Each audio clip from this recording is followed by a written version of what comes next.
Good afternoon to all of you. आप सभी का बहुत बहुत स्वागत है। उम्मीद करती हूँ आप सभी बहुत अच्छे होंगे। सभी स्टूडेंट जल्दी से लाइव आ जाइए और चलिए सेशन को शुरू करते हैं। तो सभी को नमस्ते, सभी को प्रणाम, सभी को बहुत सारा प्यार। ऑडियो और वीडियो अगर ठीक है तो जल्दी से आप सभी स्टूडेंट्स मुझे कमेंट करके बता देंगे। ओके, तो चलिए शुरू करते हैं। और आज का जो हमारा टॉपिक रहेगा बड़ा ही इंटरेस्टिंग टॉपिक है, जिसमें हम सभी ने पढ़ना है सेल बायोलॉजी। ठीक है, तो बहुत ही बढ़िया ये टॉपिक है, बहुत ही सिंपल टॉपिक है। और चलो शुरू करते हैं आज की क्लास को।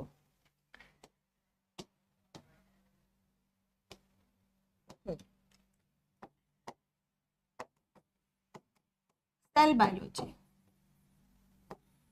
हिंदी में इसे कहेंगे कोशिका विज्ञान।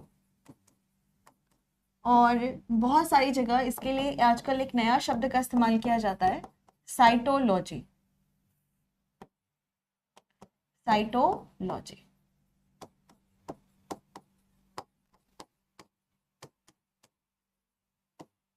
ठीक है। चलिए, तो सबसे पहले हम लोग यहाँ पर शुरू करते हैं सेल बायोलॉजी, कोशिका विज्ञान, और इसी को हम सभी साइटोलॉजी के नाम से भी यहाँ पर जानते हैं। तो सबसे पहले तो बात यही हो जाती है कि भाई साइटोलॉजी क्या है, साइटोलॉजी से आप सभी यहाँ पर क्या समझते हैं, है ना। यही यहाँ से प्रश्न आपका शुरू हो जाता है। तो साइटोलॉजी का मतलब होता है स्टडी ऑफ सेल। जब कभी भी हम लोग कोशिका का अध्ययन करते हैं, कोशिका का अध्ययन, कोशिका का अध्ययन करना क्या कहलाता है यहाँ पर, तो आंसर करना साइटोलॉजी यहाँ पर कहलाता है। ठीक है, तो सेल बायोलॉजी की अगर आप बात करते हो तो इसे हम कह रहे हैं कोशिका विज्ञान, इसी को हम सभी कहते हैं साइटोलॉजी। और साथ में आपको ध्यान में रखना है कि जब हम सेल की स्टडी करते हैं, जब हम कोशिका का अध्ययन करते हैं, तो इसी को हम क्या कहेंगे यहाँ पर, सेल बायोलॉजी। ठीक है, यहाँ तक क्लियर है, यहाँ तक डन।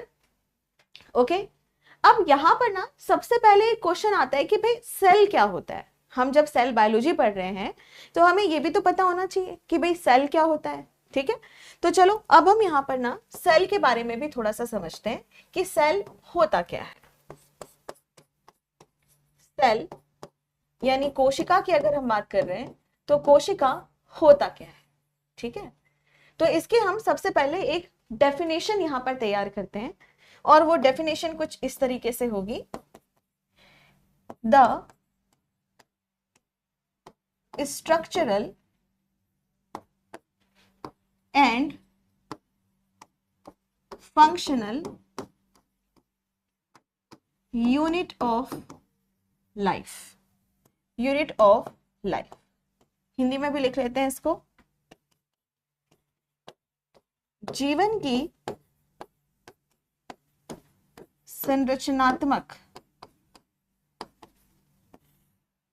तथा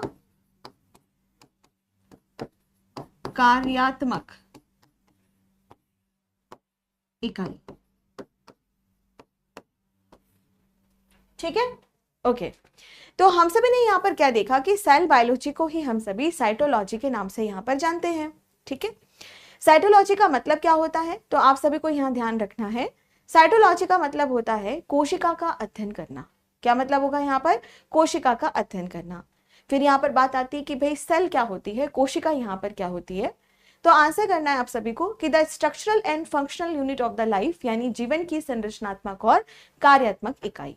इसी को हम सभी क्या कहते हैं, सेल, यानी कोशिका के नाम से हम सभी इसे जानते हैं। अब यहाँ पर बात आती है कि भाई संरचनात्मक, कार्यात्मक, स्ट्रक्चरल, फंक्शनल, इसका क्या मतलब है। तो सबसे पहले हम यहाँ पर समझेंगे इकाई के बारे में, यानी यूनिट के बारे में। अब यूनिट क्या होता है, तो जैसे मान लो मेरे पास कोई भी एक सड़क है। ठीक है, कोई यहाँ पर एक सड़क है। ठीक है, अब हम लोग क्या कहते हैं, अरे कितनी दूर बचा है, कितनी दूर हमें और चलना है, तो हम कहेंगे कि भाई 1 किलोमीटर है ना। या फिर हम कोई कपड़ा लेने जा रहे हैं तो ये कितने मीटर का कपड़ा है, तो भाई इतने मीटर का ये कपड़ा है। तो जब आप यहाँ पर किसी भी चीज के मापन के लिए, किसी भी चीज को मेजर जब आप करते हो, किसी भी चीज को मापते हो, तो जो सबसे छोटा मापन होगा उसी को आप क्या कहोगे, यहाँ पर जो सबसे छोटा मेजरमेंट होगा उसी को क्या कहोगे, इकाई। अब जैसे मान लो ये कितने ग्राम का है, या ये कितने किलो का है, या फिर किलोमीटर, मीटर, लीटर, ये सब आप किस लिए इस्तेमाल करते हो, नापने के लिए, है ना। ये सब क्या है, इकाई है।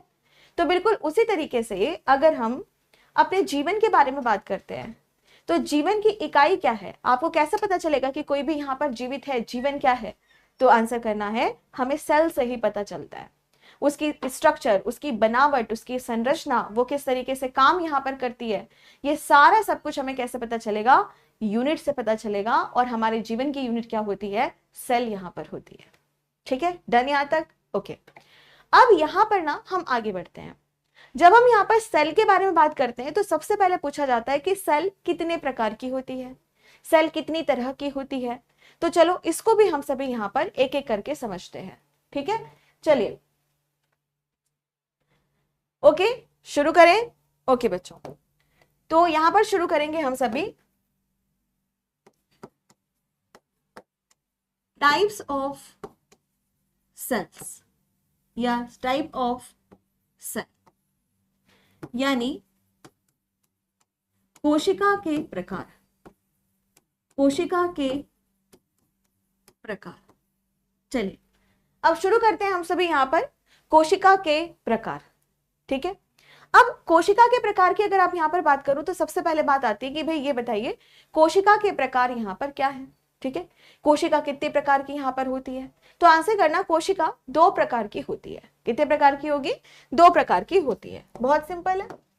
पहला जो होता है इसे हम सभी कहते हैं प्रोकैरियोटिक सेल। पहला जो होता है इसे हम सभी क्या कहेंगे? Prokaryotic cell. प्रोकैरियोटिक कोशिका। ठीक है, और जो दूसरा नंबर यहां पर आएगा वो है हमारा यूकैरियोटिक सेल। Eukaryotic cell.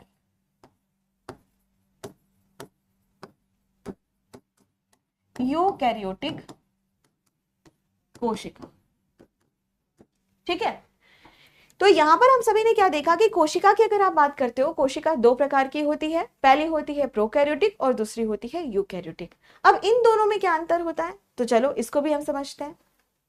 ठीक है, तो सबसे पहले हम सभी शुरुआत करेंगे यहां पर कि जब मैंने आपको कल भी बताया था कि अगर आपको कोई भी यहां पर टफ वर्ड नजर आए उसकी संधि विच्छेद कर दो, है ना।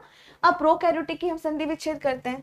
प्रोकैरियोटिक, प्रोकैरियोटिक, प्रो का क्या मतलब होता है? इसका मतलब होता है प्रिमिटिव, मतलब प्राचीन, या जिसको आप कह सकते हो आदिम, प्राचीन। ठीक है, और कैरियोटिक का मतलब होता है न्यूक्लियस, यानी केंद्रक। ठीक है, अब आप सभी को यह बात बहुत अच्छे से यहां पर पता होनी चाहिए कि जब हम यहां पर किसी भी सेल को देखते हैं तो सेल में आपको न्यूक्लियस दिखाई देगा। हाँ दिखाई देगा, हो सकता है वो अच्छे से बना हो, नहीं बना हो, पर हाँ केंद्रक यहाँ पर थोड़ा बहुत तो दिखाई देगा हर सेल के अंदर, है ना। अब कुछ बच्चे कहेंगे कि मैम आरबीसी में नहीं होती, इसमें नहीं होती, उसमें नहीं होती। तो अभी हम बेसिक चीजों को लेके चल रहे हैं, धीरे धीरे आपको बताएंगे बाकी की चीजें। ठीक है, तो प्रोकैरियोटिक की अगर आप बात करते हो तो प्रोकैरियोटिक का क्या मतलब है? जिसमें केंद्रक है तो पर ना के बराबर है। केंद्रक कोई खास काम नहीं कर रहा और ये कैसा है? प्रिमिटिव है, यानी आदिम है, बड़ा प्राचीन है। अब यहाँ पे प्राचीन का मतलब क्या है? तो जैसे अगर आपसे कभी पूछा जाए कि जो सेल होता है प्रोकैरियोटिक, यूकैरियोटिक, अगर इन दोनों की हम बात करते हैं तो इन दोनों में सबसे पहले इस दुनिया में क्या बना? ठीक है, ठीक है, इस दुनिया में यहाँ पर क्या बना? सबसे पहले कौन किस तरह की सेल्स यहाँ पर बनी? तो आपको आंसर करना है कि प्रोकैरियोटिक सेल जो है वो इस दुनिया में सबसे पहले बनी। ठीक है, और धीरे धीरे तरीके से जिस तरह से इवोल्यूशन होता चला गया, जिस तरीके से विकास यहाँ पर होता चला गया, तो यही प्रोकैरियोटिक धीरे धीरे करके यूकैरियोटिक बनाती चली गई। ठीक है, तो यहां पर अगर आपको यह ध्यान में रखना है कि जो भी हमारा प्रोकैरियोट्स होंगे या प्रोकैरियोटिक सेल जो होती है उसमें आप सभी क्या देख रहे हो कि जो न्यूक्लियस होता है वो काफी प्रिमिटिव तरीके का है, आदिम तरीके का है। अच्छा, इसको दूसरे शब्दों में हम सभी समझते हैं। जैसे आप सभी ने एक शब्द सुना होगा आदिम मानव, जिसको आप आदि मानव, आदिम मानव ऐसे आप बोलते हो, है ना। और आपने दूसरा एक वर्ड सुना होगा आधुनिक मानव, मॉडर्न मैन। तो आप हम सभी जो है होमो सैपियंस, हम सभी क्या है यहाँ पर? आधुनिक मानव, है ना, मॉडर्न मैन। और एक होता है आदिम मानव। तो जो आदिम मानव थे वो हमसे पहले आए, पर क्या वो डेवलप्ड है? क्या वो विकसित है? नहीं, वो विकसित नहीं है, लेकिन हम सभी बड़े विकसित हैं। है ना। तो बिल्कुल इसी तरीके से जब सेल यहाँ पर बननी शुरू हुई हमारे अर्थ पे, तो सबसे पहले क्या बने, प्रोकैरियोटिक सेल बनी। और जो प्रोकैरियोटिक सेल थी वह कैसी है, बड़ी ही आदिम तरीके की है, मतलब बहुत ही ज्यादा आप कह सकते हो कि प्रिमिटिव तरीके की है, और यही सबसे पहले यहां पर बनी। ठीक है, अब इसके आगे नेक्स्ट पॉइंट, यूकैरियोटिक। यू का क्या मतलब होता है, इसका मतलब होता है ट्रू, जिसे हम सभी कहते हैं वास्तव में या वास्तविक। ठीक है, और कैरियोटिक का मतलब होता है न्यूक्लियस, यानी कि केंद्रक। ठीक है, तो हमने यहां पर क्या देखा कि जब हम यूकैरियोटिक सेल के बारे में बात करते हैं तो यहां पर आपको न्यूक्लियस दिखाई देगा, जो वाकई में एक ट्रू न्यूक्लियस होगा, वास्तविक न्यूक्लियस होगा। तो अब हम यहाँ पे समझेंगे वास्तविक न्यूक्लियस का क्या मतलब है। तो देखो बहुत सिंपल है, हम सबसे पहले यहाँ पर एक सेल बनाएंगे। ठीक है, सेल के अंदर एक हम यहाँ पर न्यूक्लियस भी बनाएंगे, एक न्यूक्लियस भी यहाँ पर बनके तैयार हो गया। ठीक है, और जो न्यूक्लियस होगा उसके चारों तरफ हमें एक मेम्ब्रेन, एक झिल्ली हमें यहाँ पर दिखाई देगी, और इसको हम सभी कहते हैं न्यूक्लियर मेम्ब्रेन, न्यूक्लियर मेम्ब्रेन, और हिंदी में कहा जाता है केंद्रक कला या केंद्रक झिल्ली, जो भी आप इसको बोलना चाहो। ठीक है, तो देखो जब आप किसी भी कोशिका को देखोगे तो उसके बीच में आपको एक केंद्रक, एक न्यूक्लियस दिखाई देगा, और न्यूक्लियस के चारों तरफ एक कवर दिखाई देगा, एक झिल्ली दिखाई देगी, एक आवरण दिखाई देगा, उसको हम कहते हैं केंद्रक कला या केंद्रक झिल्ली, जो भी आप यहाँ पर बोलना चाहो। ठीक है, न्यूक्लियर मेम्ब्रेन। ठीक है, तो न्यूक्लियर मेम्ब्रेन अगर है, इसका मतलब वाकई में बहुत ही बढ़िया तरीके का यहाँ पर हमें न्यूक्लियस दिखाई दे रहा है, जो बहुत अच्छे से यहाँ पर काम करता हुआ दिखाई देगा। तो इसका यह मतलब है कि जो भी यहाँ पर हमारा न्यूक्लियस है वह कैसा है, यहाँ पे वेल डेवलप्ड है। कैसा है, वेल डेवलप्ड, यानी पूर्ण रूप से विकसित है, पूर्ण रूप से विकसित है, बहुत ही शानदार तरीके से ये डेवलप्ड है, बहुत बढ़िया तरीके से इसका न्यूक्लियस काम कर रहा है, और इसीलिए हम इसको क्या कहेंगे, यूकैरियोटिक सेल, है ना। अब दूसरी तरफ हम बात करते हैं प्रोकैरियोटिक के बारे में। प्रोकैरियोटिक को अगर आप देखते हो तो इसमें न्यूक्लियस जैसा कुछ दिखाई तो देता है, पर इसके चारों तरफ जो न्यूक्लियर मेम्ब्रेन होना चाहिए ना, वो नहीं पाया जाता। यहाँ पे अगर आप देख रहे हो तो जो न्यूक्लियर मेम्ब्रेन होता है वो यहाँ पर नहीं पाया जाता है। ठीक है, ओके, तो यहाँ पर हम क्या लिखेंगे कि जब हम प्रोकैरियोटिक सेल के बारे में बात कर रहे हैं तो यहाँ पर nuclear membrane is absent, nuclear membrane is absent, यानी केंद्रक कला या झिल्ली या केंद्रक कला, या जिसको आप झिल्ली भी बोल सकते हो, झिल्ली अनुपस्थित होती है। कैसे होती है, अनुपस्थित होती है, नहीं पाई जाती है ना। और इसीलिए हम सभी क्या कहेंगे यहाँ पर कि ये डेवलप्ड नहीं है, ये पूर्ण रूप से डेवलप्ड नहीं है, not well developed, absence of the nuclear membrane, यहाँ पे नहीं पाया जा रहा न्यूक्लियर मेम्ब्रेन, यहाँ पे नहीं पाया जा रहा केंद्रक झिल्ली, तो रूडिमेंट्री है, टूटा फूटा है, अच्छे से काम नहीं कर रहा है, प्रिमिटिव है, तो ये क्या हो गया आपका प्रोकैरियोटिक, है ना।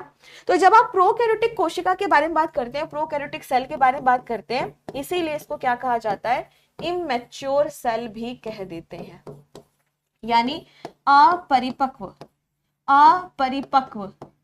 कोशिका भी हम इसे कह देते हैं। ठीक है, जबकि यूकैरियोटिक की अगर आप बात कर रहे हो तो ये बहुत ही अच्छे से यहाँ पे बना है, वेल डेवलप्ड है, बहुत ही शानदार तरीके से ये यहाँ पे बना हुआ है, तो इसीलिए ये क्या हो गया यहाँ पर आंसर करना कि इसे हम सभी कहते हैं मैच्योर सेल, और हिंदी में कहा जाएगा परिपक्व कोशिका के नाम से इसे यहाँ पर जाना जाता है। ठीक है, समझ आ गया बच्चों, क्लियर है यहाँ तक, डन यहाँ तक, ओके। तो सबसे पहले हमने यहाँ पर क्या देखा कि टाइप्स ऑफ द सेल, मतलब कोशिका के जो प्रकार होते हैं वह कितनी तरीके के हैं, 2 तरीके के होते हैं। पहला जो होता है वो है प्रोकैरियोटिक सेल, ठीक है, और दूसरे नंबर पर क्या आता है, यूकैरियोटिक सेल। ओके, डन यहाँ तक। तो जो प्रोकैरियोटिक सेल है क्या उसमें केंद्रक होगा, तो हम कह देंगे नहीं होगा, अगर होगा भी तो बहुत गंदी स्थिति में होगा, नहीं यहाँ पर पाया जाएगा। ठीक है, ओके बच्चों। और दूसरी तरफ अगर हम बात करते हैं यहाँ पे किसके बारे में, यूकैरियोटिक सेल के बारे में, तो जो यूकैरियोटिक सेल होती है उसमें आप न्यूक्लियस देखोगे, न्यूक्लियस के चारों तरफ आप सभी न्यूक्लियर मेम्ब्रेन देखोगे जो बहुत ही बढ़िया तरीके से यहाँ पे बना हुआ होगा, ठीक है, बहुत अच्छे से काम करता हुआ आपको दिखाई देगा। और इसी वजह से जो यूकैरियोटिक होता है इसको हम क्या कह देते हैं, परिपक्व कोशिका या मैच्योर सेल, जबकि ये उतने अच्छे से काम नहीं कर रहे हैं, है ना, तो इन्हें हम सब कह देते हैं इमैच्योर सेल। अब बात करते हैं इसके एग्जाम्पल्स के बारे में कि भाई ये सेल्स कहाँ कहाँ पर हमें देखने के लिए मिलेंगी, किन के अंदर हमें देखने के लिए मिलेगी। तो जो हम ह्यूमंस होते हैं, जो हम मनुष्य होते हैं, हमारे अंदर किस तरह की सेल है, अगर हम अमीबा को देखते हैं उसमें कैसे सेल है, बैक्टीरिया को देखते हैं उसमें कैसे सेल है, तो यहां से भी आपके क्वेश्चंस बनते हैं, ठीक है। तो अब हम पढ़ेंगे इसके एग्जांपल्स कि ये कहाँ कहाँ पर पाए जाते हैं। तो चल शुरू करते हैं। तो एक तरफ हम लिखेंगे यहाँ पर प्रोकैरियोट्स के एग्जांपल्स, प्रोकैरियोट्स के एग्जांपल्स, ठीक है, उदाहरण, और दूसरी तरफ हम सभी लिखेंगे यहाँ पर यूकैरियोट्स, यूकैरियोट्स के एग्जांपल, ठीक है, डन, ओके। चलो तो लिखना शुरू करते हैं। यहाँ पर सबसे पहले नंबर पर आ जाता है बैक्टीरिया, बहुत ही फेमस बैक्टीरिया, जीवाणु। तो जीवाणु की अगर आप बात करते हो तो जो जीवाणु होते हैं वो क्या कहलाएंगे यहाँ पे, प्रोकैरियोट्स, ओके। ये कैसे होते हैं, बड़े ही सिंपल तरीके से होते हैं। इनमें जो न्यूक्लियस होता है वो कभी दिखता है कभी नहीं दिखता है, पर हाँ न्यूक्लियर मेम्ब्रेन इसमें कभी भी नहीं पाया जाता, केंद्रक झिल्ली कभी भी इसमें नहीं पाया जाता, ठीक है। दूसरे नंबर पर हम बात करते हैं यहाँ पर ब्लू ग्रीन एल्गी, ठीक है। क्या होती है इसकी फुल फॉर्म, इसके ऊपर भी प्रश्न पूछता है। इसको लिखते हैं ब्लू ग्रीन एल्गी, और हिंदी में हम कहेंगे नील हरित शैवाल, ठीक है। और इसी का ही जो दूसरा नाम होता है वो है साइनोबैक्टीरिया, साइनोबैक्टीरिया भी हम इसे कहते हैं। तो लिख लेते हैं यहाँ पर हम साइनोबैक्टीरिया भी हम इसे कहते हैं, ठीक है। तो ब्लू ग्रीन एल्गी दूसरा एग्जांपल यहाँ पे हो गया। इसके अलावा और क्या हो सकता है, आर्चिया वगैरह भी हो सकता है ना। तो ये बहुत फेमस है। तो प्रोकैरियोट्स के उदाहरण की अगर आप बात करो, इसके एग्जांपल्स की अगर आप बात करो, तो सबसे पहले आता है जीवाणु यानी कि बैक्टीरिया, दूसरे नंबर पर आता है ब्लू ग्रीन एल्गी यानी नील हरित शैवाल, ठीक है। तो ये प्रोकैरियोट्स के यहाँ पर उदाहरण है, ठीक है। अब हम बात करते हैं यूकैरियोट्स के एग्जाम्पल्स। तो सबसे पहले आते हैं एनिमल्स, इंक्लूडिंग ह्यूमंस, हिंदी में हम इसे कहेंगे सभी तरह के जंतु, ठीक है, जिसमें मानव भी सम्मिलित है, मानव भी सम्मिलित है, ठीक है।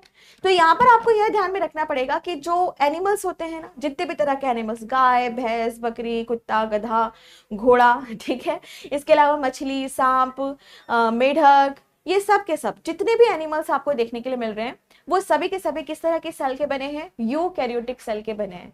ह्यूमंस मनुष्य, मनुष्य हम सभी किस में आते हैं यहाँ पर, एनिमल किंगडम में आते हैं, है ना, जंतु जगत में आते हैं। तो हम सभी कैसे हैं यहाँ पे, सोशल एंड बिहेवियर एनिमल, मतलब इस तरह के जंतु हैं जिनको समाज में रहना आता है, समाज में अच्छे तरीके से बात उठना बैठना करना आता है, लेकिन है हम क्या, एनिमल्स। तो हम हमारी अगर सेल को निकाल के देखें तो हमारी सेल कैसी होगी, यहाँ पर यूकैरियोटिक सेल की बनी हुई होगी, ठीक है। चलो अब आगे बढ़ते हैं, नेक्स्ट पॉइंट दूसरे नंबर पर, सभी तरह के प्लांट्स,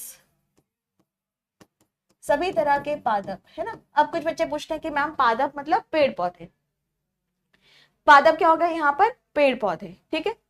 तो यहाँ पर आप सभी यह देखिएगा कि जब हम प्लांट्स के बारे में बात करते हैं, जब हम यहाँ पे पेड़ पौधों के बारे में बात करते हैं, जैसे कि एल्गी यानी कि शैवाल। अब कुछ बच्चे सोचते हैं कि एल्गी कुछ अलग चीज होगी, शैवाल कुछ अलग चीज होगी, नहीं। शैवाल जो होती है, एल्गी जो होती है, वो सबसे सिंपलर प्लांट होती है, सबसे सरलतम पौधा वह होती है, ठीक है। तो अगर आप यहाँ पर बात करते हो प्लांट्स के बारे में, तो सभी तरह के प्लांट्स आपके किसके बने हुए होते हैं, यूकैरियोटिक सेल के यहाँ पर बने हुए होते हैं, ठीक है।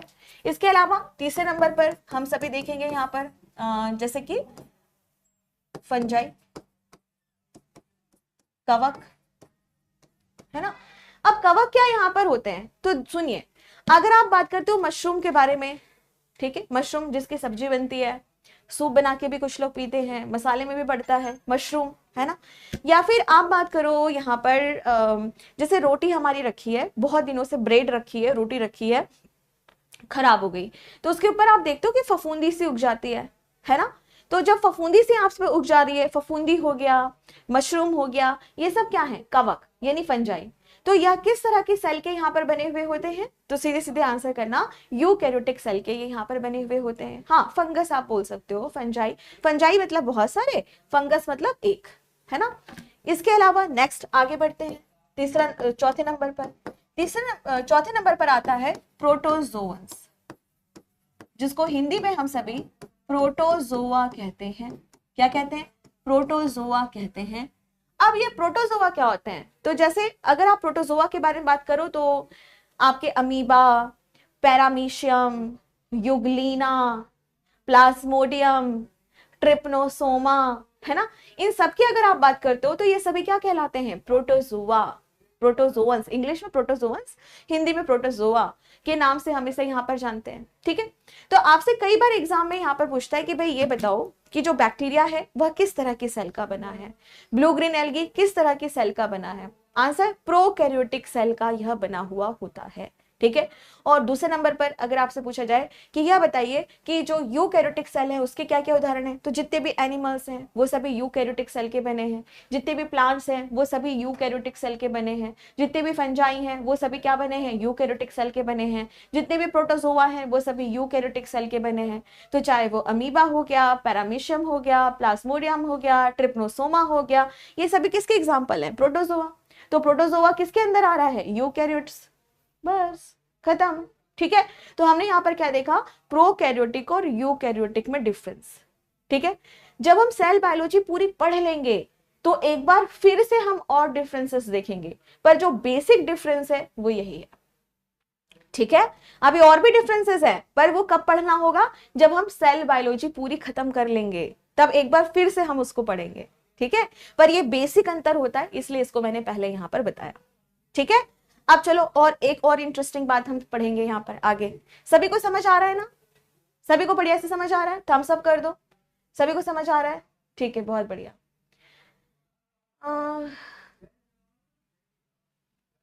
मैम आपसे मेरे भैया पढ़े थे बायोलॉजी बीपीएससी पीटी में। ओके ओके ओके ओके, ठीक है अमन, बहुत बढ़िया, बहुत अच्छे। ठीक है, ओके, यहाँ तक सबको समझ है, बहुत बढ़िया। चलो अब ना इसके आगे हम बढ़ते हैं।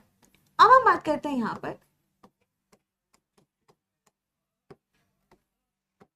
हमारे अर्थ की अगर हम बात करते हैं तो जितने भी जीवधारी हैं, मतलब जितने भी लिविंग बींग्स हैं, जितने भी ऑर्गेनिज्म हैं जिनमें जीवन है, ठीक है, उनकी अगर हम यहाँ पर बात करते हैं तो जितने भी जीव होते हैं ना, उनको हम सभी फिर से दो तरीके से बात करके यहाँ पर पढ़ते हैं। कितनी तरह से बांट के पढ़ेंगे हम सभी, दो तरीके से हम इसको यहाँ पर फिर से बात करके पढ़ेंगे। ठीक है, कुछ ऐसे जीव होते हैं जिनको हम सभी कहते हैं यूनिसेलुलर, एक कोशिकीय जीव। ठीक है, और कुछ इस तरह के होते हैं जिनको क्या कहा जाता है, तो आंसर करना है मल्टी सेलुलर, बहु कोशिकीय जीव। ठीक है, अब जितने भी यहाँ पर आपको ऑर्गेनिज्म दिखेंगे, जितने भी जीवधारी दिखेंगे, जिनमें भी जीवन आपको दिखेगा, उसको हम सभी यहाँ पर दो तरीके से बांट के पढ़ेंगे। पहला होगा यूनिसेलुलर और दूसरा होगा मल्टी सेलुलर। ठीक है, डन यहाँ तक, ओके। अब ये क्या होते हैं भाई, यूनिसेलुलर क्या होते हैं, मल्टी सेलुलर क्या होते हैं, तो चलो इसको भी हम सभी थोड़ा अच्छे से समझते हैं। सबसे पहले हम शुरू करेंगे यूनि। यूनि का क्या मतलब होता है, एक, है ना। मल्टी, मल्टी का क्या मतलब होता है, बहु, मतलब बहुत सारे, बहुत सारे। बहुत सारे, ठीक है, और यहां पर यूनि का क्या मतलब होता है, वन, सिर्फ एक। ठीक है, तो अगर हम यहां पर यह कहें यूनिसेलुलर, यूनि मतलब एक, सेलुलर मतलब सेल का बना हुआ, अगर कोई भी यहाँ पे जीव है, कोई भी लिविंग ऑर्गेनिज्म है, वो अगर सिर्फ एक सेल का बना हुआ है तो उसको हम सभी क्या कहते हैं, यूनिसेलुलर, सिर्फ एक सेल का बना है। ठीक है, तो यहाँ पे जब हम यूनिसेलुलर के बारे में बात करेंगे तो इन्हें हम क्या कह सकते हैं यहाँ पर, कि ऐसे जीवधारी जो सिर्फ और सिर्फ एक सेल से यहाँ पर बने हुए हैं। तो लिखते हैं यहाँ पर made up of only one cell, यानी जो केवल एक कोशिका से बने हैं, केवल एक कोशिका से बने जीव, उनको हम सभी क्या कह रहे हैं, एक कोश की, सिर्फ एक सेल से बने हैं, ठीक है। और मल्टी सेलुलर की अगर आप यहां पर बात कर रहे हैं तो ये कैसे होंगे, made up of more cells, मतलब बहुत सारे सेल से बने, बहुत सारे कोशिकाओं से बने जीव, ठीक है। तो कुछ ऐसे जीव होते हैं जो सिर्फ और सिर्फ यहां पर एक सेल से बने हैं, ठीक है। कुछ बच्चे ऐसे हैं जो मेरे से पढ़ करके ही मेरे से ही बातें बना रहे हैं, ठीक है। तो बेटा मैं आपको यही कहना चाहूंगी, आपको सब कुछ यहाँ पे पढ़ाया जाएगा, ओके। तो आप सभी यहाँ पर पढ़ाई पे फोकस करो, ठीक है, ओके। चलो ठीक है। तो सबसे पहले हम यहाँ पर बात करते हैं ऑर्गेनिज्म की, अगर हम बात करें, जीवधारियों की अगर हम यहाँ पर बात कर रहे हैं, तो जो भी यहाँ पर जीव होते हैं, जो भी यहाँ पे ऑर्गेनिज्म होते हैं, उनको दो तरीके से हमने बांट दिया। पहला क्या होगा यहाँ पे, यूनिसेलुलर, दूसरे क्या हो गए, मल्टी सेलुलर, एक कोशिकीय, बहुकोशिकीय। बहुत सिंपल है, जो सिर्फ एक सेल से बने होंगे, सिर्फ एक सेल से, उनको हम सभी क्या कह रहे हैं, यूनिसेलुलर, एक कोशिकीय। जो बहुत सारी सेल से यहाँ पर बने हुए होंगे, उनको यहाँ पर क्या कहा जाएगा, तो आंसर करना मल्टी सेलुलर, यानी बहुकोशिकीय उनको यहाँ पर कहा जाएगा, ठीक है। अब हम बात करते हैं आगे इसके एग्जाम्पल्स के बारे में। तो इसके एग्जाम्पल से बहुत ज्यादा प्रश्न आपके एग्जाम में पूछा जाता है, ठीक है। चलिए तो आगे बढ़ते हैं, यहाँ पर एग्जाम्पल्स क्या क्या यहाँ पर हो सकते हैं। तो चलो एक काम करते हैं, सबसे पहले हम सभी स्टार्ट करते हैं बहुकोशिकीय से, ठीक है। तो पहले नंबर पर आ जाते हैं यहाँ पर सभी तरह के एनिमल्स, जिसमें ह्यूमंस भी आ जाएंगे, मतलब सभी तरह के जंतु, सभी जंतु जानवर, है ना, जिसमें मानव भी सम्मिलित है।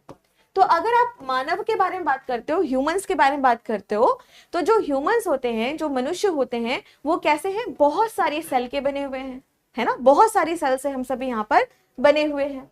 आगे नेक्स्ट पॉइंट, दूसरे नंबर पर प्लांट्स, यानी कि पादप, पेड़ पौधे, ठीक है। हम सभी कैसे हैं, हम भी यहाँ पर बहुत सारी सेल से बने हैं। हाँ, एक दो ऐसे हो सकते हैं पौधे, जैसे कि एसिटाबुलेरिया, है ना, वो एक तरह का शैवाल होता है जो सिर्फ एक सेल का बना है, वो भी मैं अभी आपको पढ़ाऊंगी।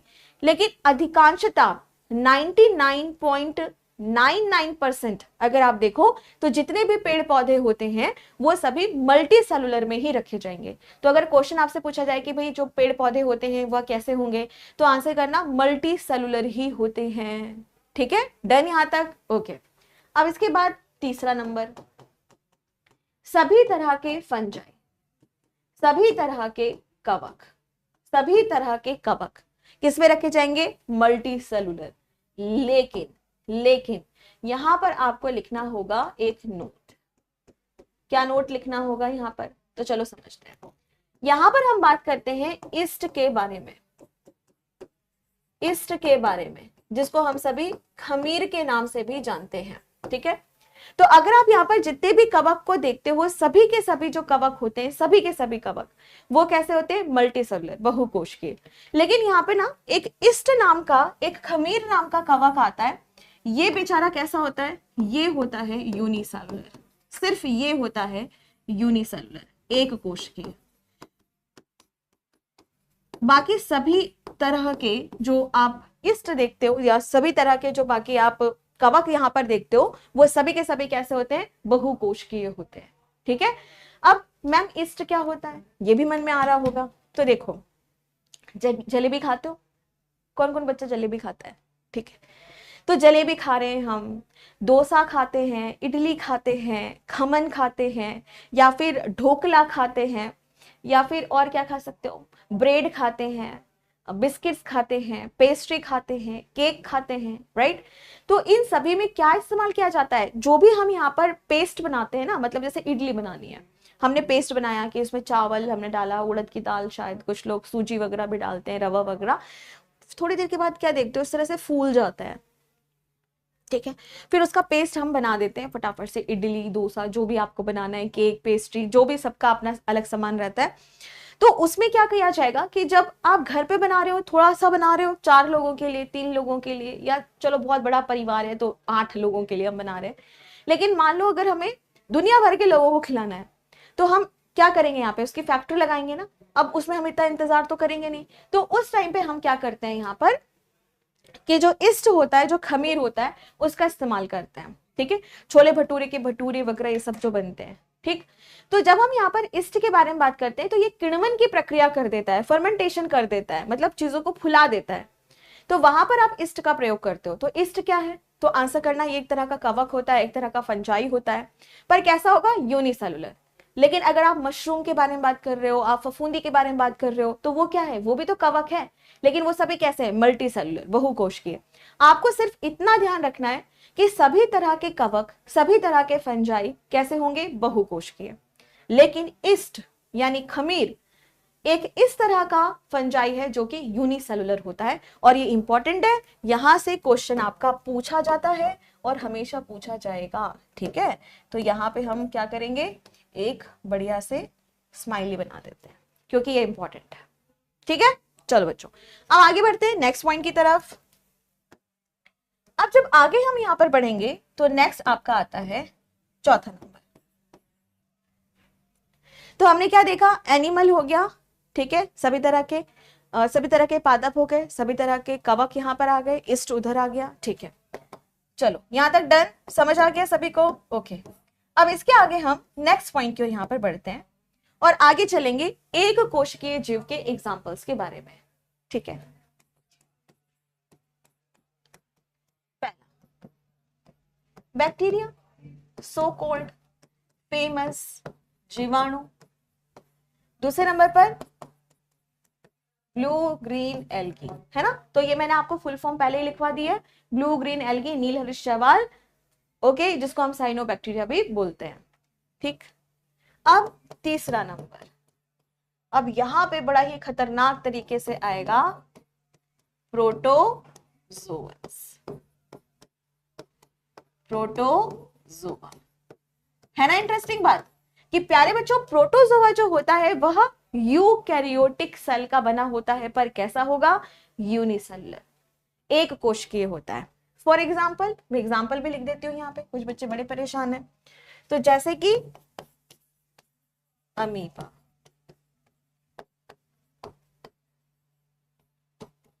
और पैरामीशियम,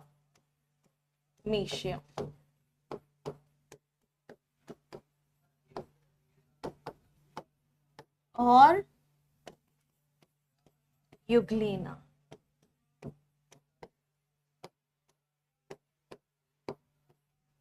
ठीक है, और क्या हो सकता है,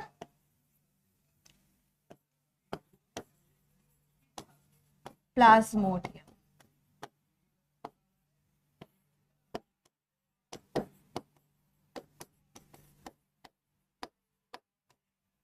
ठीक है, ये सभी के सभी जो हैं, ये सब क्या है यहाँ पे, किसके उदाहरण हैं, प्रोटोजोआ के। ठीक है, तो प्रोटोजोआ की अगर आप बात करते हो तो ये होते क्या है, यूकैरियोटिक सेल के बने हुए होते हैं, लेकिन कैसे होंगे, ये एक कोशिकीय। कैसे होंगे बच्चों, एक कोशिकीय, सिर्फ एक सेल से यह बने हुए होते हैं। ठीक है, आई बात समझ यहां तक, क्लियर है, ओके डन। तो मैं एक बार फटाफट से इसको रिवाइज करवा देती हूँ। ठीक है, तो सबसे पहले मैंने आपको बताया कि जब हम सेल के बारे में बात करते हैं तो सेल की स्टडी क्या कहलाएगी, साइटोलॉजी या सेल बायोलॉजी, साइटोलॉजी। ठीक है, दूसरे नंबर पर सेल क्या होता है, तो भाई यह जीवन की संरचनात्मक और कार्यात्मक इकाई होती है, the structural and functional unit of the life, है ना। अब आगे नेक्स्ट पॉइंट की ओर यहां पर बढ़ते हैं कि सेल्स कितने तरह के होते हैं, 2 तरह के होते हैं, प्रोकैरियोटिक और यूकैरियोटिक। प्रोकैरियोटिक मतलब क्या हो गया कि जिसमें केंद्रक ना के बराबर है, अगर केंद्रक है भी तो केंद्रक के चारों तरफ कोई भी केंद्रक कला नहीं है, केंद्रक झिल्ली नहीं है। ठीक है, तो ये इमैच्योर अपरिपक्व तरीके की सेल है, बहुत प्रिमिटिव है, पहले बनी थी ये कोशिका। ठीक है, और जो प्रोकैरियोटिक होती है उसके न्यूक्लियस को हम सभी कह देते हैं रूडिमेंट्री, मतलब टूटी फूटी छत विकसित, केंद्रक कला है ही नहीं, बनी है तो कहीं से टूटी हुई दिखाई दे रही है, मतलब इसका केंद्रक कुल मिला के काम नहीं करता है। ठीक है, तो कभी कभी हम इसको ऐसे भी कह देते हैं कि भाई केंद्रक ही नहीं है, पर जो सही बात है वह ये है कि केंद्रक कला वहां पर नहीं होता है, जबकि दूसरी तरफ यहाँ पर होता है। बहुत अच्छे से ये काम करता है, और इसी तरह से हम इसको क्या कह रहे हैं, मैच्योर सेल यानी कि परिपक्व कोशिका कहते हैं। उदाहरण भी मैंने आप लोगों को यहाँ पर बताया, ठीक है, कि जैसे बैक्टीरिया यानी जीवाणु, नील हरित शैवाल यानी ब्लू ग्रीन एल्गी, या फिर हम साइनोबैक्टीरिया के बारे में बात करते हैं तो ये सभी प्रोकैरियोटिक सेल से बने हुए होते हैं। जबकि अगर हम यूकैरियोटिक के बारे में बात करते हैं तो जितने भी एनिमल्स होते हैं, जंतु जानवर होते हैं, जिसमें मानव भी सम्मिलित है, सभी पेड़ पौधे हो गए, सभी तरह के कवक यहाँ पर हो गए, ये सभी तरह के प्रोटोजोआ यहाँ पर हो गए, ये सभी कैसे होते हैं यहाँ पर, तो आंसर करना यूकैरियोटिक सेल से यहाँ पर बने हुए होते हैं।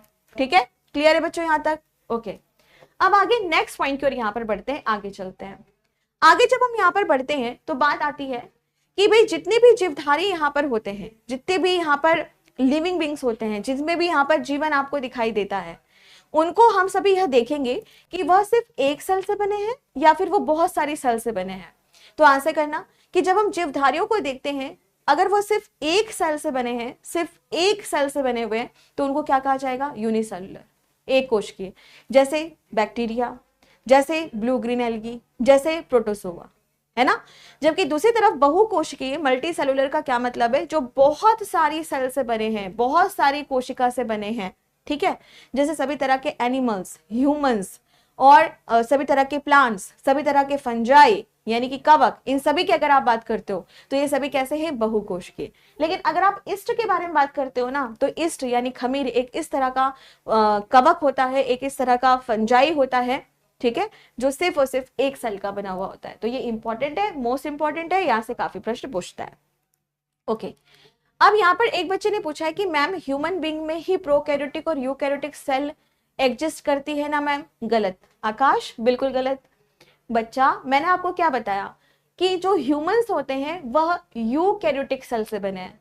अगर हमारे शरीर की किसी भी एक सेल को यहाँ पर निकाल लोगे तो हर एक सेल यूकैरियोटिक सेल है, हमें प्रोकैरियोटिक सेल नहीं पाई जाती है। हम सभी यूकैरियोट्स कहलाए जाते हैं क्योंकि हम सभी यूकैरियोटिक सेल से बने हुए होते हैं। ठीक है मैम, हाइड्रा किस कैटेगरी में आएगा? संदीप, हाइड्रा क्या है? एक तरह का एनिमल है, और एनिमल किस में आता है, देख लो। ठीक है, चलो अब यहाँ पर ऊपर एक बच्चे ने और प्रश्न पूछा था। आदित्य ऊपर करना, एक मिनट ऊपर करना कमेंट। ठीक है मैम, न्यूक्लियर मेम्ब्रेन के अंदर जो येलो सा आपने बनाया है, इसमें ये क्या है? बेटा ये बहुत सिंपल है ना, सिंपल चीज है। ये मैंने क्या बताया था, ये हमारा न्यूक्लियस है ना, बताया तो था, केंद्रक है ये हमारा। तो केंद्रक के चारों तरफ ही तो आपको क्या दिखाई देगा, न्यूक्लियर मेम्ब्रेन यहाँ पर दिखाई देगा, है ना। डन, चल यहां तक सभी को समझ आया? क्लियर है यहाँ तक? डन यहाँ तक? चलो अब इसके आगे हम नेक्स्ट पॉइंट की ओर यहाँ पर बढ़ते हैं, आगे यहाँ पर चलते हैं। जब हम आगे बढ़ते हैं तो कई बार आपके एग्जाम में ना प्रश्न पूछता है कि भाई सबसे बड़ी सेल कौन सी होती है, सबसे छोटी सेल कौन सी होती है, ह्यूमन बीइंग में सबसे बड़ी सेल कौन सी होती है, सबसे छोटी सेल कौन सी होती है। इसके ऊपर भी ना काफी आपके एग्जाम में प्रश्न पूछता है। तो चलो हमारा जो नेक्स्ट टॉपिक यहाँ पे रहेगा वो है लार्जेस्ट एंड स्मॉलेस्ट सेल। ठीक है, ओके कि सबसे बड़ी सेल कौन सी है, सबसे छोटी सेल कौन सी है। इस तरह के काफी क्वेश्चंस आपके एग्जाम में यहाँ पर पूछे जाते हैं। तो सबसे पहले जो आपके एग्जाम में पूछा जाएगा वो ये कि अगर आप अपनी अर्थ को देखते हो, आप इस पूरी पृथ्वी को अगर आप देखते हो, तो सबसे बड़ी सेल कौन सी होती है, सबसे छोटी सेल कौन सी होती है, यही सही आपका क्वेश्चन पूछा जाता है। तो चलो शुरू करते हैं। ओके, तो सबसे पहले फर्स्ट क्वेश्चन यहां पर कि the smallest cell in the earth, अगर आप देखो तो इस धरती पर जो सबसे छोटी सेल होती है वह क्या है? और आंसर आपको क्या करना है यहाँ पर, माइकोप्लाज्मा। क्या होती है? माइकोप्लाज्मा। बहुत ही इंपॉर्टेंट क्वेश्चन है, हर बार कभी ना कभी ये हर 1-2 सालों में ये प्रश्न पूछा ही जाता है। तो अगर आपसे पूछा जाए कि हमारी अर्थ में, हमारी पृथ्वी पर सबसे छोटी सेल कौन सी है, सबसे स्मॉलेस्ट सेल कौन सी है, आंसर क्या, माइकोप्लाज्मा। आंसर क्या हो जाएगा, माइकोप्लाज्मा। अब यहाँ पे कहोगे कि मैम माइकोप्लाज्मा का नाम तो बहुत सुना है, पर माइकोप्लाज्मा होता क्या है? तो चलो इसे भी हम सभी समझते हैं। तो देखो माइकोप्लाज्मा जो है ना वो एक तरह की बैक्टीरिया है। क्या होती है ये? एक तरह की बैक्टीरिया, यानी यह एक तरह का जीवाणु होता है, ठीक है। और ये सबसे छोटी सेल होती है माइकोप्लाज्मा। ओके, दूसरे नंबर पर आपको ध्यान रखना है कि नॉर्मल तौर पर अगर हम किसी भी बैक्टीरिया को देखते हैं, किसी भी जीवाणु को अगर आप देखते हैं ना, तो जो भी बैक्टीरिया होगी, बैक्टीरिया के चारों तरफ आपको सेल वॉल दिखाई देती है। तो जैसे प्लांट की सेल अगर मैं निकालूं, किसी भी पौधे की कोशिका को अगर मैं निकालूं, तो उसके चारों तरफ आप क्या देखोगे? यहाँ पर सेल वॉल दिखाई देती है ना। बिल्कुल उसी तरीके से बैक्टीरिया के चारों तरफ भी सेल वॉल हमें दिखाई देती है। पर बड़ी इंटरेस्टिंग बात कि माइकोप्लाज्मा एक बैक्टीरिया है, माइकोप्लाज्मा एक यहाँ पर जीवाणु है, पर इसके चारों तरफ हमें सेल वॉल नहीं दिखाई देती है, ठीक है। तो अगर आपसे कभी ये पूछा जाए कि भाई माइकोप्लाज्मा क्या है? एक बैक्टीरिया है, पर क्या इसके चारों तरफ एक सेल वॉल पाई जाती है? आंसर नहीं, इसके चारों तरफ सेल वॉल नहीं पाई जाती है। तो आप देख सकते हो यहाँ पे क्या लिखा है कि यह एक जीवाणु है, एक बैक्टीरिया है, पर इसमें सेल वॉल नहीं पाई जाती है, ठीक है। अब यहां पर ना आप एक और नए वर्ड के बारे में समझोगे, ये है एंटीबायोटिक। अब यहां पर एक वर्ड के बारे में बताऊंगी मैं, एंटीबायोटिक।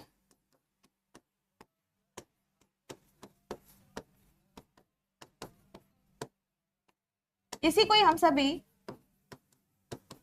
जीवाणु रोधी भी बोलते। अब ये जीवाणु रोधी क्या है? अब ये एंटीबायोटिक क्या है? तो चलो इसको भी हम सभी समझते हैं यहाँ पर।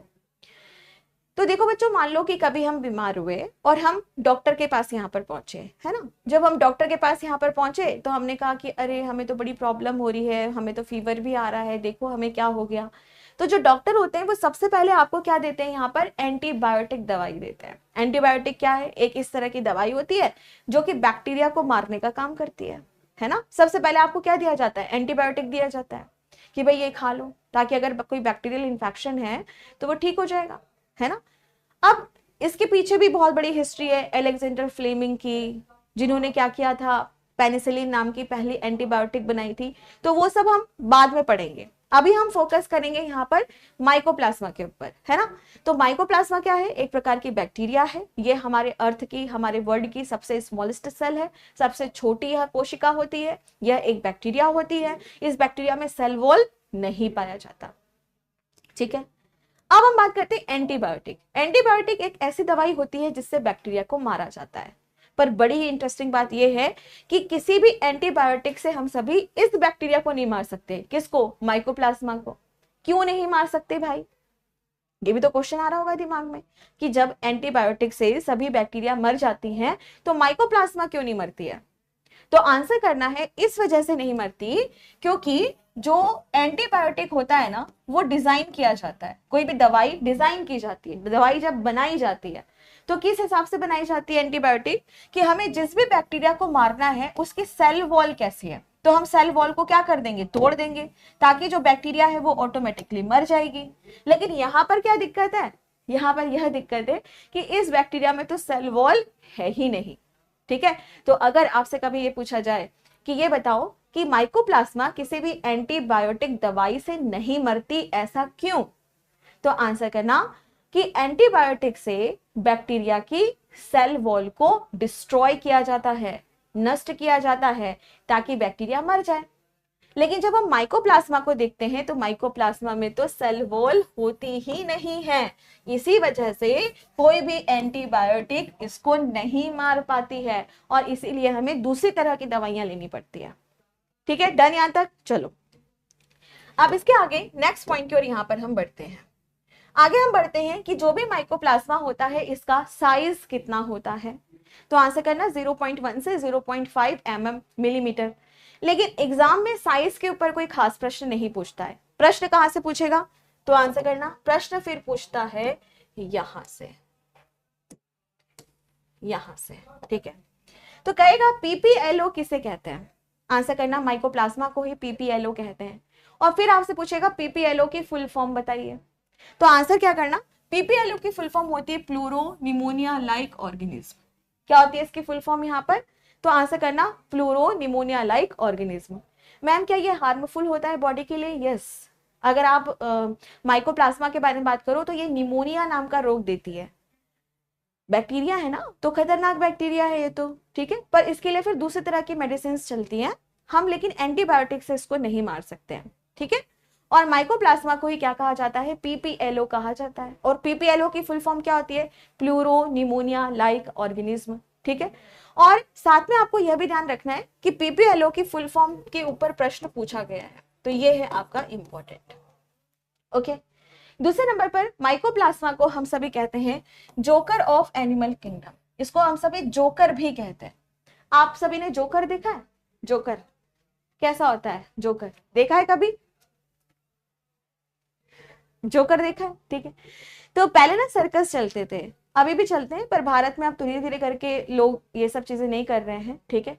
तो वहां पर आपने देखा होगा कि जैसे जोकर होता है, या किसी मूवी में देखा होगा, किसी मतलब वेब सीरीज में देखा होगा, या फिर किसी नाटक में देखा होगा।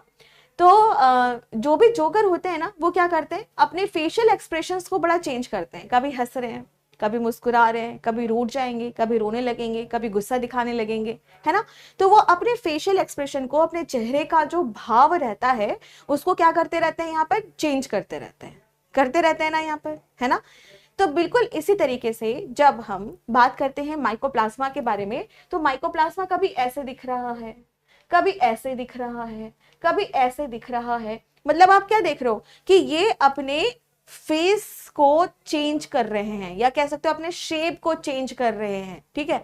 तो जिस तरह से कोई भी जोकर अपने फेस को चेंज करता है ना, बिल्कुल उसी तरीके से माइकोप्लाज्मा अपने शेप को चेंज करता है, ठीक है। तो इसी वजह से इसको क्या कह दिया जाता है, जोकर। तो अगर आपसे यह पूछा जाए कि भाई ये बताओ कि जो माइकोप्लाज्मा होता है उसको क्या हम जोकर कहते हैं, हाँ, क्यों, क्योंकि ये अपने शेप को चेंज करता रहता है, ठीक है। क्लियर है यहाँ पर, ओके। अब इसके आगे हम इसे MLO भी कहते हैं, क्या कहते हैं इसको हम सभी यहाँ पर, MLO भी कहते हैं। अब MLO का क्या मतलब है, तो चलो इसको भी हम सभी समझते हैं। तो इसे हम कहते हैं मॉलिक्यूल लाइक ऑर्गेनिज्म, क्योंकि ये इतना छोटा है ना, मॉलिक्यूल की तरह इतना छोटा है, किसी अणु की तरह छोटा है, तो इसी वजह से हम इसे क्या कहेंगे, मॉलिक्यूल लाइक ऑर्गेनिज्म के नाम से भी हम इसे यहाँ पर जानते हैं। अब इसके बाद सबसे लास्ट, ये किस किंगडम से संबंधित होता है, तो आंसर करना है कि यह मोनेरा किंगडम से संबंधित होता है। किससे संबंधित होता है बच्चों, तो आंसर करना है कि यह तो मोनेरा किंगडम से, मोनेरा जगत से संबंधित होता है, ठीक है। अभी सब कुछ पढ़ा जाएगा। तो एक बच्चे ने पूछा कि ma'am what is the difference between fungi, bacteria and algae. बेटा सब पढ़ाएंगे, एक ही दिन में सारा कंप्लीट तो नहीं हो जाएगा, इसीलिए कहा है डेली क्लास में आना है, ताकि थोड़ा, वो कहते हैं ना, थोड़ा थोड़ा खाओ, बार बार खाओ, अच्छे से डाइजेस्ट होता है, शरीर बनता है, हमारी बॉडी बनती है ना। तो बिल्कुल इसी तरीके से आपको डेली क्लास में आना है, ताकि थोड़ी थोड़ी चीजें आपको आती जाएं, और जब आपका ये बैच खत्म हो तो आप क्या बन जाओ, बायोलॉजी के बाहुबली, ठीक है। ओके चलो, तो एक बार फटाफट से इसको रिवाइज करते हैं। सबसे पहले आपसे पूछेगा कि यह बताइए हमारे इस पूरे वर्ल्ड में, हमारी इस पूरी दुनिया में, अर्थ में अगर हम देखें तो सबसे छोटी सेल कौन सी है, आंसर माइकोप्लाज्मा, ठीक है। माइकोप्लाज्मा क्या है, एक बैक्टीरिया है, एक जीवाणु है, पर ऐसी जीवाणु है, ऐसी बैक्टीरिया है जिसमें सेल वॉल नहीं पाया जाता, इसीलिए कोई भी एंटीबायोटिक इसे नहीं मार पाती। इसका जो साइज होता है वो 0.1 से लेके 0.5 mm तक होता है, ठीक है। नेक्स्ट, पीपीएलओ किसे कहते हैं, माइकोप्लाज्मा को ही हम सभी पीपीएलओ कहते हैं, और पीपीएलओ की फुल फॉर्म क्या होती है, प्लूरो निमोनिया लाइक ऑर्गेनिज्म, ठीक है। Joker of the animal kingdom किसे कहा जाता है, तो आंसर करना जोकर हम माइकोप्लाज्मा को ही कहते हैं। MLO की फुल फॉर्म बताओ, मॉलिक्यूल लाइक ऑर्गेनिज्म, किसे कहा जाएगा, माइकोप्लाज्मा को कहा जाएगा। किस किंगडम से यह संबंधित है, किस जगत से यह संबंधित है, आंसर मोनेरा जगत से यह संबंधित है, ठीक है। डन यहाँ तक, चलो अब टाइम हो क्या है, नहीं तो मैं इसको और भी आगे पढ़ाती, ठीक है। जैसे सबसे छोटी बैक्टीरिया कौन सी है ना, सबसे बड़ी सेल कौन सी है, सबसे बड़ा एक कोशिकीय पौधा कौन सा है, ये सब कुछ हम लोग यहाँ पर पढ़ेंगे, ठीक है। तो अभी मैं आपको बोल्ड पीडीएफ दे दूंगी, A4 साइज की जो पीडीएफ होगी वो आपको टॉपिक कंप्लीट होने के बाद मिल जाएगी, ठीक है। चलिए, तो नेक्स्ट क्लास में मिलते हैं कल। आप सभी तब तक अपना ख्याल रखिए। उम्मीद करती हूँ कि आपने कुछ नया सीखा होगा, आपको यह क्लास अच्छी लगी होगी, और प्लीज आप सभी यहाँ पर कोशिश करिए कि डेली क्लास में आइए, ठीक है। मैम थोड़ा सा स्लो पढ़ाइएगा, बेटा डिपेंड करता है ना, अगर सरल टॉपिक होगा तो जल्दी, अगर टफ टॉपिक होगा तो थोड़ा टाइम लेके पढ़ाएंगे, ठीक है। क्योंकि क्या होता है बेटा कि समय बहुत ही कीमती है और समय बहुत लिमिटेड है, हमें क्या करना है, इतने दिनों पे ही कोर्स कंप्लीट करना है, तो उस हिसाब से फिर मुझे पढ़ाना पड़ता है ना। चलो ठीक है, ओके। तो कल की क्लास में मिलते हैं फिर से, आप सभी तब तक अपना ख्याल रखिए। Thank you so much, take care, bye bye, जय हिंद, जय भारत।